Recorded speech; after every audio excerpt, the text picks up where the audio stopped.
American alligators are awesome prehistoric looking reptiles. They have been around for millions of years. Females can get to about 10 feet, weigh about 600 pounds, whereas the males can get to about 14 feet and weigh as much as 800 pounds. These guys get huge.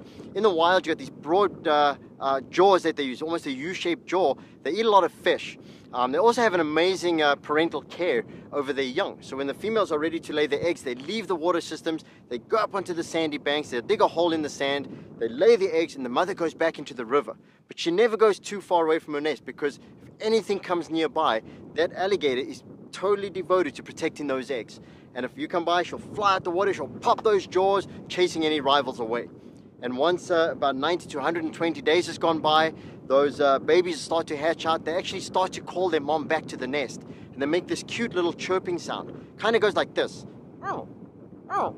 And that's all the mother listens for. She goes back to that nest, she digs the hole open, she finds the babies, and then she picks them up in her mouth. And for many years, people thought she was actually eating those babies. But she wasn't eating them, she was just safely getting them down to the nursery part of the river where she can protect them. And once they're in that river part of, that nursery part of the river, they can then start to fend for themselves. They eat frogs and insects and things like that until they progress and get bigger and bigger.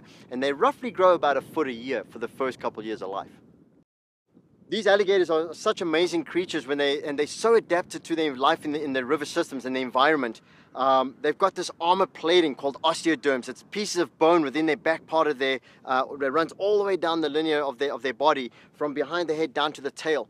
And that's for protection against predators when they come down from the top, but also from rival gators and things. But now these guys, when they're out in the wild and they're looking for food, not only do they eat fish, but they're also very commonly known to take fledgling birds off of overhanging branches that are hanging over the water.